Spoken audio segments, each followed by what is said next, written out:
Hi, Zach of All Trades, and today I'm going to be speaking with Jorge Loebl, who I've met through a mutual acquaintance, and I've started interacting with and actually met a kindred soul that is a strong technocrat, travels the world, looks for different cultures and areas and ways that we can all connect, but also finding great things through the tool of change and how that can focus people on what they're doing, on where they're going. And so his company is actually called Revolving Change, and I'm going to bring him in now. He is a great person. I hope that you like him just as much as I do. Welcome, Jorge. Wow, what an introduction. Thank you, Zach. Absolutely. Happy to be here. I appreciate it. Absolutely. So we have been working in a few groups now, looking at multiple ways to do business remote and online, especially, the post-COVID push and everyone learning Zoom and, first learning how to turn their microphones on, or second learning that they have to turn the camera off before they go to the bathroom, or all those little things they trip over. But we're actually taking that into business. What are some of the biggest changes in conducting business post-COVID that you have found? Oh my God, the list is long.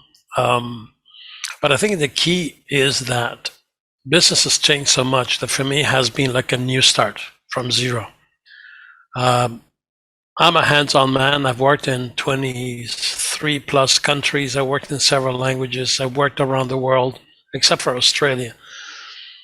And there's always been face-to-face, on-site, hands-on, meeting people, talking to people, seeing people in the eye. And not like now through a cam, but face-to-face. You can see all the nonverbals, the postures, their feet, how they move. And all that is gone.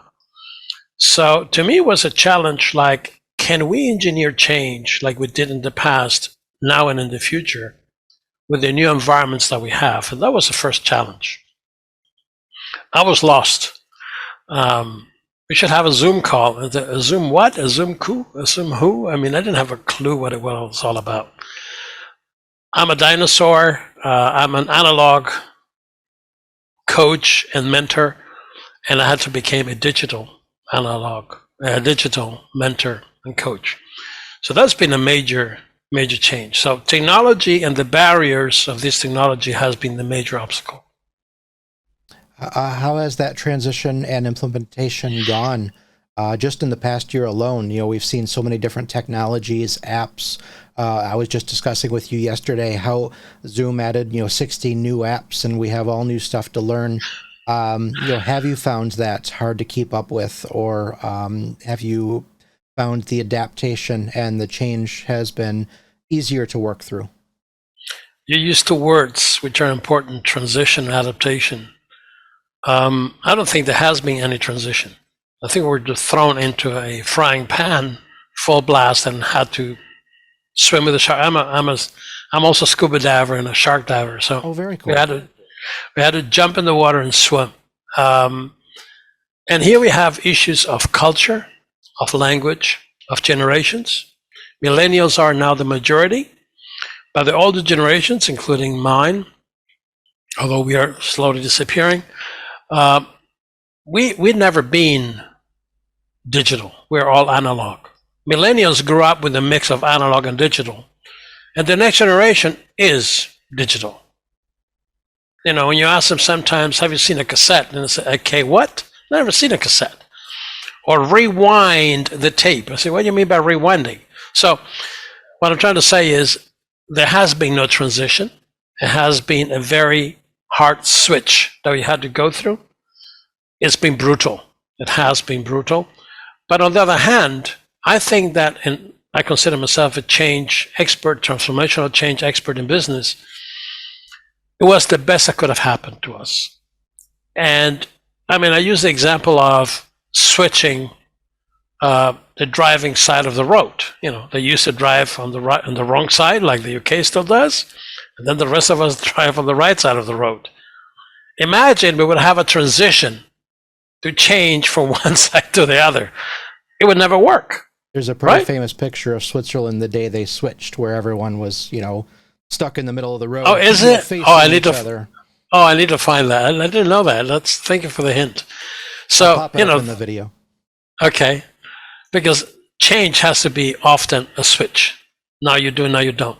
And I think here the key is how management has adopted the changes themselves. And that's where the problem has been. Management has not led by example. Management has delegated the change, and very often it didn't work. In some of the courses that we do, in some of the coaching and mentoring we do, expectations is the absolute most fundamental of all skills that are needed for change to work, midterm and long term. Without proper agreed expectations, it's not going to happen. Early on in there, you mentioned kind of the analog to digital and how it's changed, and it popped in my head. I was driving my girlfriend's daughter to school the other day, and I asked her if she knew where we were and if she knew how to get home if I had dropped her off there, or if she knew how to get to school or back to our house from there. And she said no. I was like, well, do you think you could even think of the road names? Or if I gave you a map? She said, well, why? We have GPS. And it was kind of one of those things that reminded me, like, wow, the things that we take for granted, should that go down, would this generation be lost? I mean, I don't like to see that whole millennial theft deterrent thing on stick shift cars, but there is a grain of sand to truth of that, There definitely is. I mean, I belong to the generation that when I did my first driving license, I was 18. The teacher, we had blinkers in the car already, and the teacher insisted that I roll down the window and give directions with my arm, because that's the way it used to be before cars had blinkers, because in those days some cars still had no blinkers. So yes, and as technology changes and we automate more and we take it, like you said, for granted, it can be very, very scary. I remember when I was younger, I've been much, much younger, we used to, to repair our cars with wire and tape. Now you need chips.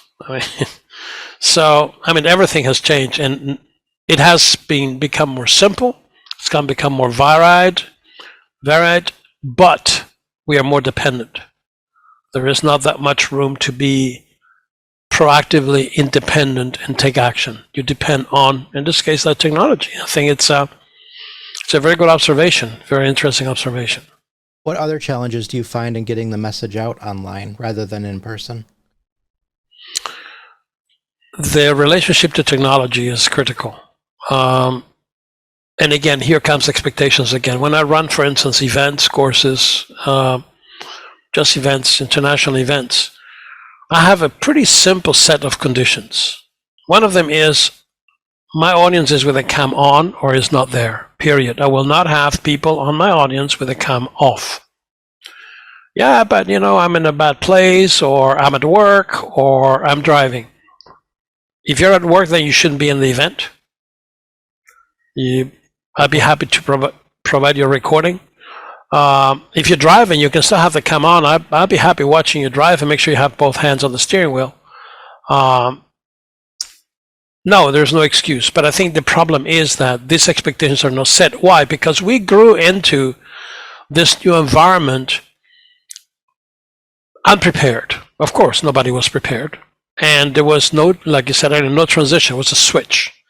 And as this switch was turned on or off, depending which way you look at it, people were not prepared. So we've been improvising all along. And that improvisation has created a lot of problems. Like I was saying, cultural. I have worked and learned a lot of business in Southeast Asia, particularly Thailand, Vietnam, across Europe, South America, Brazil, particularly North America. Big differences. Some people feel comfortable culturally in front of a cam. Other people have a real hard time in front of a cam. And that needs to be taken into account, especially if you work internationally. So having agreed expectations, and this applies to, I think, all businesses, setting the rules up front, agreeing those rules as expectations, and enforcing them is the first step to having this new way of working becoming effective, efficient, and not disruptive, because some people feel really affected. One aspect we didn't touch on is not only just the technology, but also the work environment, working from home or working in the office. And that makes a big difference also. I'm doing a study now, and I'm researching the impact of remote work, because that adds another layer of complexity to the equation. People are loving working from home. Their quality of life has improved. They have more time for their family. I'm generalizing, of course. Their cost has gone down because some could move out of the city to a more affordable, greener, more environmentally friendly environment, provided the internet is there, because in some places you have no internet access of enough power. But the bottom line is that the relationships with their employers, with their partners, with their associates have changed. And defining, again, expectations, defining how we're going to operate together, how we're going to work, was done in hindsight. And that's creating a lot of problems that people don't want to go back. People don't see why they should, because it was not set up properly, because we just didn't know what we didn't know.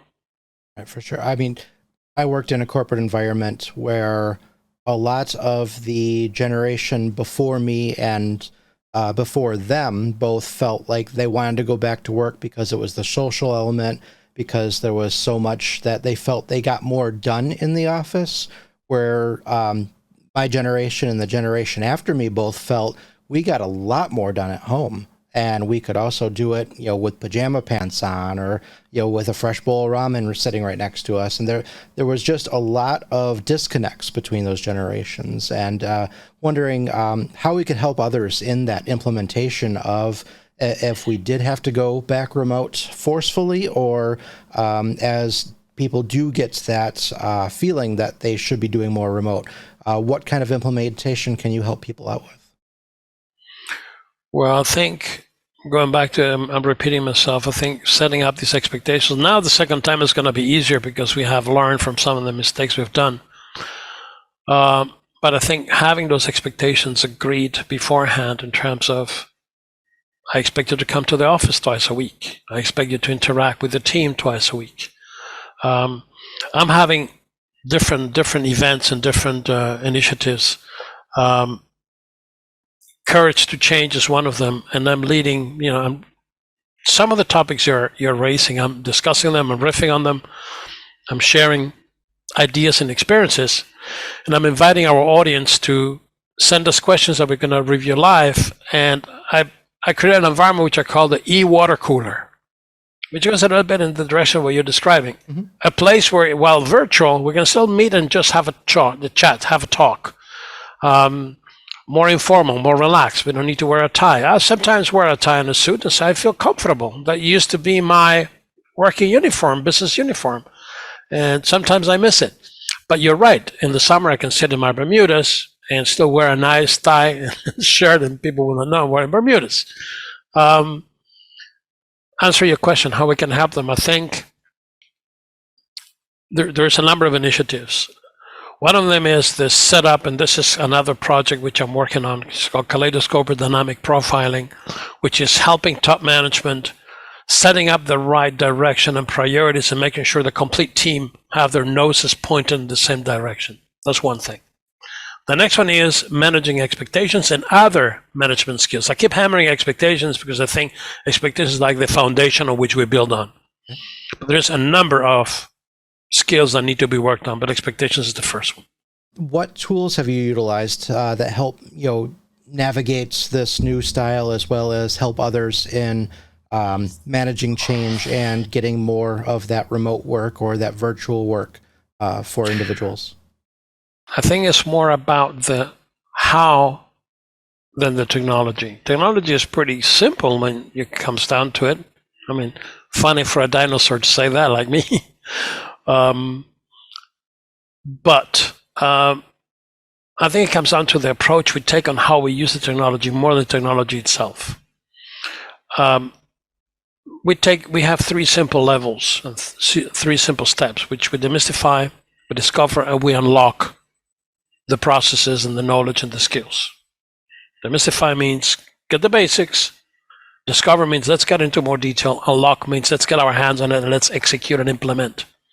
And at that level of unlocking, we have three different distinct approaches that we take, which are interconnected. One is MSL, which is Management Skills Laboratory. a laboratory experience virtually where we exercise how we use the skills in a virtual environment. We practice with each other. With this, we do individually, we do in groups, and we do within corporations, in teams. The next is the life application, LAT, life application training, which means go and apply what you did, come back and report, and let's share and review the progress. And the other one is the gap evaluation, which is understanding how behaviors have changed over time and how we adjust these behaviors. The past, prior COVID, today COVID, and in the future. So that we have basis of reference on how our behavior has evolved or not, and how we want it to evolve in the future.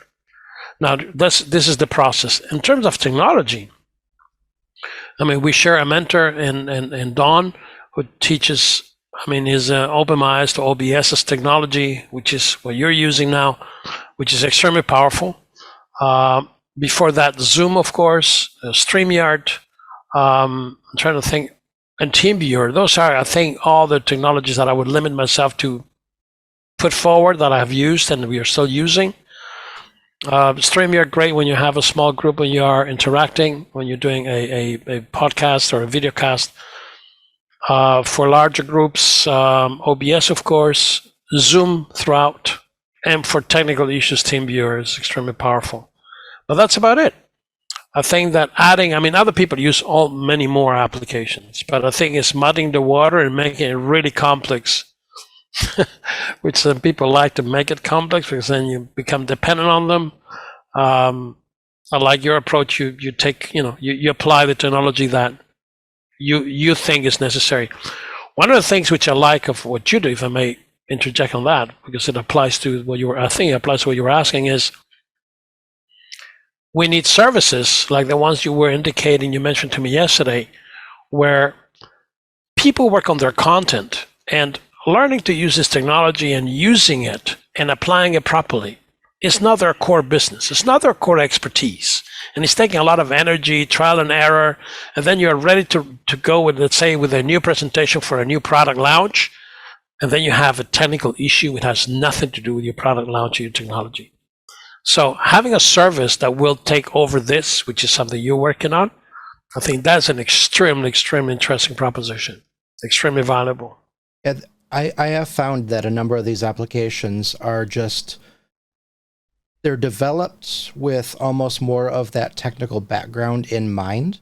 The user interface is not user-friendly at all. And, they're asking you to go in and, adjust HTML on certain things, or change your CSS properties here, or the border on your div is a little off. Let's do this. And a lot of the people that are trying to do this, you may as well speak some alien language to them. You've lost it is alien language, and so 100%. It's very difficult. And I find that there is a pretty nice niche to be had, not only for business, but to help people in the fact that, empower them again to do what they do best, sell their products, get their lesson out there. Working with a program like Thinkific has great, items in there, or GrooveFunnels, phenomenal items in there, but it's all developed with a much more technical aspect. And so people get lost very quick, and they get, just turned off, and they feel beat down, and it's hard enough in this crazy rock that we call world or Earth to do things. We don't need to make it harder. We need to make it more simple. And so I think those of us that have that knowledge or power are finding a great spot in where we can be that new middle person, and we can be the new sous chef, if you will, to all these salespeople, and we'll empower them to get out, do what they do best, and we'll make them look damn good while we're doing it. I couldn't agree with you more. Actually, you mentioned Thinkific. Yes, we also use Thinkific. But I have a virtual team of amazing people. Without them, I could have done nothing of the things I'm doing, because I want to keep my focus on delivering content and creating and delivering content, which is what I'm good at doing, what I'm strong at, and where I have experience. I don't want to have to learn how to put my course on Thinkific. I don't want to learn to understand how a website on WordPress is working or not working. But yes, we need that. And some companies and some people get stuck with that. I made that mistake many, many years ago. I was one of the founders also of business coaching. At the time, we were the first company in the world to be business coaches. I'm talking 1987, 88. And I remember I was mainly doing sales and execution of change, implementation of change, and calling clients. Those days it was the phone mainly the main tool, and saying who I was about business coaching. I said, well, we're not in sports. Why do you call me? So coaching was only seen as sports. Today, coaching is a widespread concept. But what I'm trying to say is that we had a tailor-made system in Clipper, I will never forget, for our sales. I designed the specs and I had people program it. But then new technology came, which you're still using today, which many people don't know anymore, and people think it's archaic, but it works very well. But let's leave it aside what it is. We wanted to migrate. The migration never ended because we were stuck in technology. We didn't find the people to work on it. And here we are, an old thing that stopped working and a new thing that's incomplete. So yes, that's because those days, it was not so easy to find service providers that would take over those tasks and help the users. So yes, I think that niche you're referring to is extremely important, and those services are very much needed, very much so.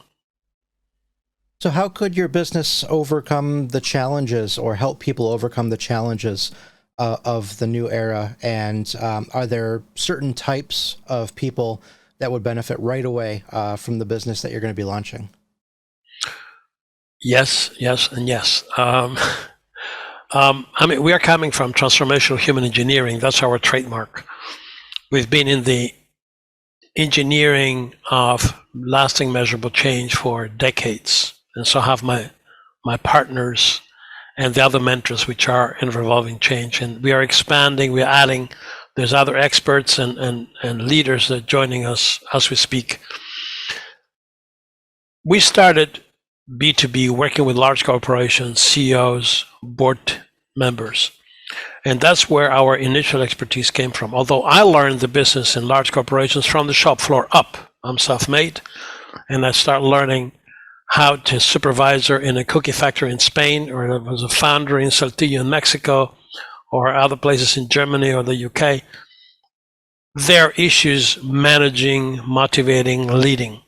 So basically, we start at the very top and work with corporations, but work all the way to the basic structure of entrepreneurs, leaders, and managers. And we know that leaders and managers are not always the same. Both should be equally good in leading and in managing, but it's not always the case. And sometimes a leader needs another set of skills than the manager does, and vice versa. So all of them are our avatars, are those that can benefit from our content. And actually, in the contents we are launching on our new website, we are in all, of course, we are on Instagram, Facebook, LinkedIn, and YouTube. But mainly in our website, there's going to be a lot of free content also, but in bite size, tailored and targeting the skill. You're going to find that most service providers offer programs. The programs go from A to Z. We want to do programs which are short and to the point on a particular set of skills, so that a manager can say, we are having issues with providing feedback in the organization. Let's learn the basic, so the demystification, the development, and the unlocking of feedback skills. And we have the programs to coach them, mentor them, and take them to this process to develop the best skills they can have on feedback, getting feedback, delivering feedback. I think the key here is one thing that I keep repeating to my clients, and clients open their eyes real big when I tell them that, is said, let's not focus on the average. Let's not focus on what we're not good at. Let's focus on what we are champions at and develop even a higher skill to get even the best in our class. So let's not focus on mediocrity, so everybody is equally good in average, and let's get those which are good in certain skills, develop their skills to the maximum of their potential. And that is very well received by the CEOs of our clients. So many businesses need the help there, and just managing change, but especially digital change. One of the companies that I had worked for recently, tried to put together a virtual idea or a virtual cutting, if you will, because it was in the food industry, and they came back with this huge project proposal for one little table that had this supercomputer and this camera and these lights. I mean, it was like $25,000 to do this project, where suddenly, through COVID, I learned how to do it with free software and, just a couple $100 worth of equipment. And it's amazing how just that change was hard enough, but then dealing with the change that you're talking about on, the personnel side and, the motivation side, the transformation side is so needed in the industry. And so especially coming from the food service industry, one of the most beat down and abused industries out there, especially through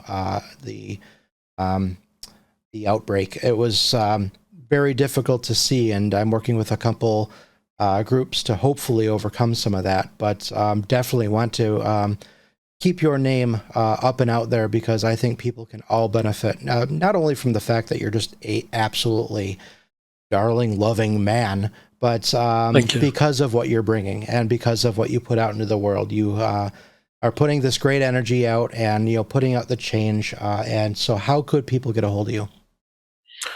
Actually, the easiest way is to come to our website, www.revolvingchange.com. Thank you. That's the one. Very simple. They can find immediately on the landing page. It's going to be, I'm re-editing the welcome video. In our website, there is going to be more and more content. We have a free membership. The free membership gives access to all this content, gives access to our newsletter, and establishes the connection with me. Personally, I would like to meet each and every one of our avatars, of our clients, of our interested parties. Of course, I cannot meet absolutely everybody, because sometimes we have several hundred people participating in an event. But when it comes down to understanding a strategy of a business, yes, it is conditioned that I will meet my client initially virtually, sometimes face-to-face if schedules and travel arrangements allow. But it's fundamental. I mean, it's a very interesting point, actually, because we differentiate ourselves massively from many other businesses in that we will not work, for instance, with a client unless the client has talked to another client of ours. We insist that you as a client will have the chance to have met a client of ours that share with you the experience of our mentoring, our coaching, the results we have accomplished, the guarantees we've provided on results. And only then we will start discussing a proposal. So, we are very committed to excellence. I mean, I come from the old total quality management, continuous improvement, Kaizen school. Kaizen, the author of Kaizen, Masaki Imai, I met him personally. I learned Kaizen from Japan, and I'm very committed to continuous improvement. And when you think of it, what is happening today in business is not different than what happened in the last 50 years. The difference is we have automation. The processes have become more technically oriented. They have become shorter, and we're taking technology for granted. That's where one of the biggest risks are. That we say, okay, I sent the message, so the job is done. No, you send the message, you don't know yet if the message was received, if it was understood, it's going to be executed and acted upon. So, yeah, there is a lot of work to be done, and I'm happy that we decided to pivot completely like we have. I want to mention one of my earlier partners, Lorena. I remember when I started working with her, she's a young woman, very, very, very, very bright and very modern in her thinking. She's a millennial. And she started talking to me about things like podcasts. And I say, pod who? I mean, like, I had never heard the word podcast. This is only 2.5 years ago, okay? So it was like landing on a complete new planet. And she's one of the people I'm extremely grateful for all the teachings she did, all the patience she had with me. So always at your disposal. Thank you very much. Thank you, Jorge, for coming on. Thank you for discussing this with me. And, I know we're in a number of groups together, so I'm going to see you, but I hope that a lot of new people can get in touch with you because, like I said, it's not just fluff. What you put into the world is such an amazing gift, and a lot of people could benefit from even just having a very nice conversation with you. So thank you for that at all. Thank you, Zach. Before we go, though, one message, though. You're working on this service. I think that service is extremely important. So please stay in touch because I'm coming across people definitely that will need your expertise and the service so they can focus on what they're best at delivering. I can give them the skills. I can give them the training. We can give them the mentor, and we can mentor them and coach them. But we don't want them to waste their energy and time mastering a technology they need to master. And that's where you come in with your amazing services. So thank you for that. That's Absolutely. An amazing contribution. Absolutely. If anybody does need help with that, they can always reach out to me, Zach at ZachofAllTradespage.com, or right up at the website there, which is without the Zach at. But, it's going to be ever growing, and as people need help, it's pretty wide open. I am building a GrooveFunnels teachable site. I am doing a done for you as well. I am still working with Don at buildyourvirtualstudio.com and donpicula.com, and there are a number of great things that we're doing. We are making it a lot easier for sales, for teaching, for education, to get out there. We want to help people, especially in, Jorge and I both feel very strongly about fair pay for fair work, equality, the LGBTQ community, Absolutely. The NAACP, ways that we can get more of a message out there. And if we can, teach a lot of people how to do this to help get that message out there, that's what we're looking to do. So you may find interesting our two initiatives, which is one, empower the female executive, goes hand in hand with what you're describing. I'm a strong believer that increasing the role of female executives in business and in society and in politics overall is going to be a massive positive impact on society and on the world, on the environment. And I think that is, it's one of the initiatives that we are going to be pushing very, very hard. So awesome. Thank you. All right. Thank you, Jorge. Take care. Thank you all for tuning in, and we will talk to you next time. Thank you very much. Bye for now.